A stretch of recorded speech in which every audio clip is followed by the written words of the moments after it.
Hello, this video is continuing my solar journey. So this is not going right back to the beginning of my journey, but it's the starting of the process of ordering the solar panels and having them installed. So as you can go look back through some of my videos, you'll see that back in before May I was starting to contemplate having solar panels, and then in May I decided to take the leap and order some, and also the battery installation. So this video is going to be about the process I went through with the company I use, which was Green Glow Solar, and I'll talk about whether I'll recommend them or not throughout this video, and basically what we did.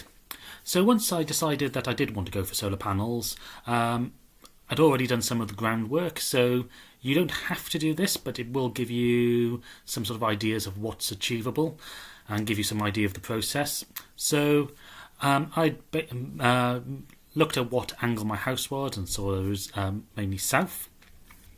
I looked at my roof area and worked out how many solar panels I could fit on that. So I just looked at some generic solar panel sizes and just worked out how many I was likely to fit on my roof, and worked out it was probably about 12 or 13. And you can see that in my discussion about that in a previous video.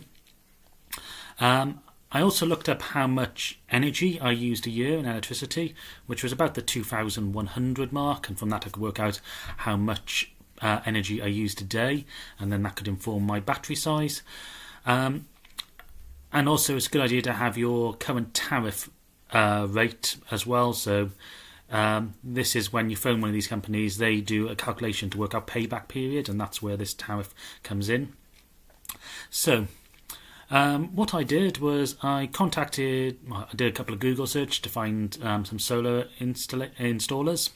So I looked at a couple of local firms plus a couple of the sort of big national firms, one of which was Green Glow and things like First for Solar. So I contacted them through their websites. Out of the national firms I contacted, only Green Glow got back to me, and I had a couple of local firms get back to me as well. So for the local firms, they came around and did a quick survey of the house and then went away and did some calculations. For Green Glow, it was all done via a phone call. So during all those consultations, we basically talked about those energies. That's why you need that information. And they basically come back with you with a quote and specification of what they are willing to install. So you can get an idea of how much the general prices would be. So I would recommend that you just have a look around on other people's YouTube channels just to see how much they spent on their solar and battery installations, and if it's a comparable location to yours or a comparable size house, then you can get a good idea of how much it will cost. So for us, we had several quotes at around the £8,000 to £9,000 mark, but they were for less solar panels than we had at the moment, and we had some which were for more, but a lot more money than what we paid. So we took the middle price of that, and which was the Green Glow Solar. So I had a conversation with their sales rep, which is a guy called Dave, and we went through what sort of spec I wanted. He then put together a quote which also looked at the payback period, and also sent me the specification of all the parts that they wanted to install, so what solar panels, what inverter and what battery.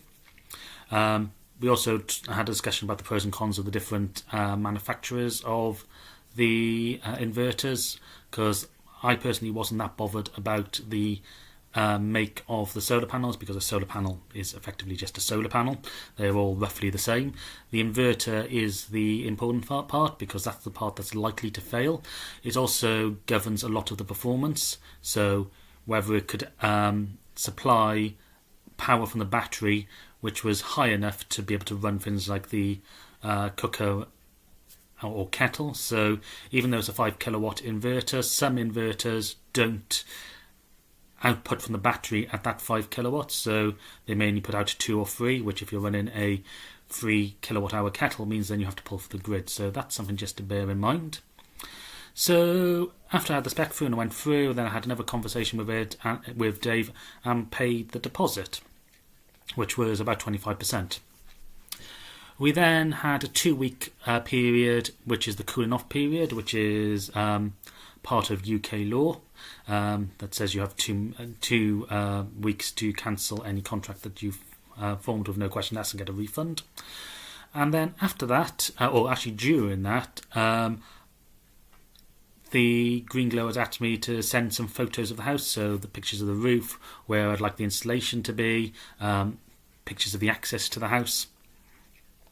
And then after that 2 weeks, we had a conversation with one of their electricians, I suppose, who basically discussed where I wanted to have the setup installed, if there was any problems with the house. We had a discussion about my meter and all that sort of thing.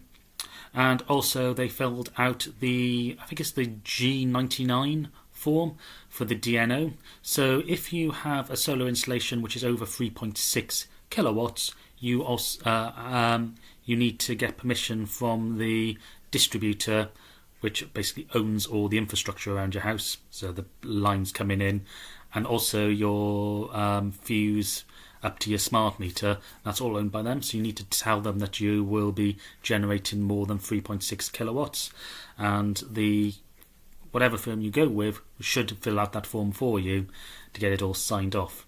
Apparently it's very rare for any of the DNOs not to sign that off unless there is some major problem with the actual infrastructure you have.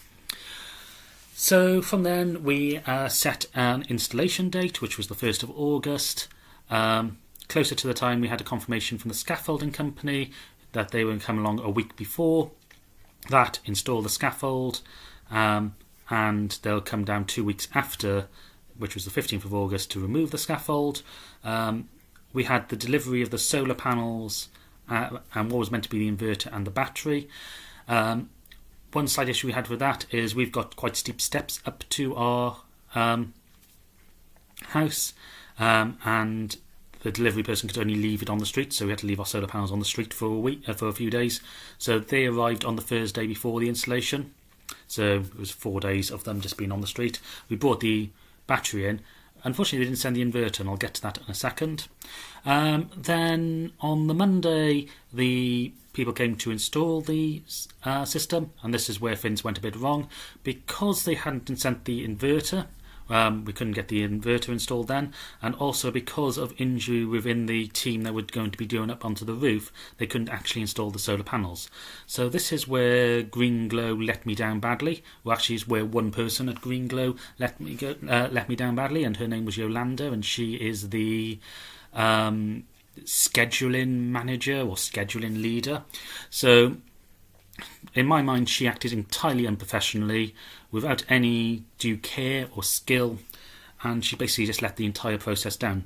So first of all, she didn't tell me that they weren't sending the inverter, so I had to chase them up to find out when the inverter was going to be sent over. She then apparently tried to rearrange the date for the fitting of both the inverter and the solar panels, but because the company still had that injury, they weren't able to do it, which they told this woman, and she didn't pay any attention at all. So I ended up having to waste a day, and then had numerous phone calls to Grosvenor trying to get in touch with her to find out what was going on, and caused quite a lot of stress. She at one point, even one of the call handlers went over to her and asked her to take up the phone, and she told him to go away. So really unprofessional. So if you have any dealings with her, write back to the company and ask immediately to be transferred to somebody better or competent.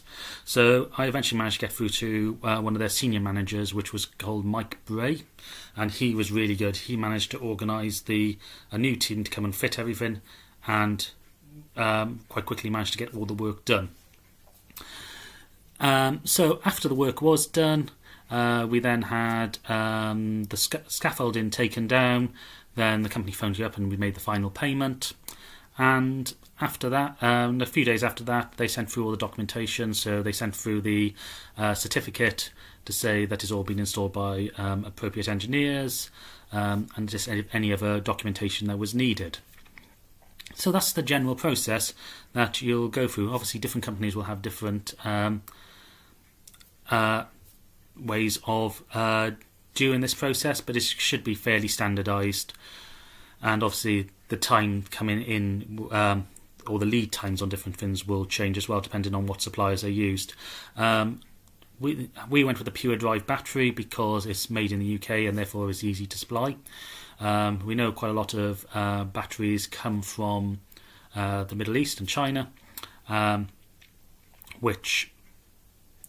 East and China, that's the one, not Middle East. And just due to shipping at the moment there and just general demand, there are long lead times for that.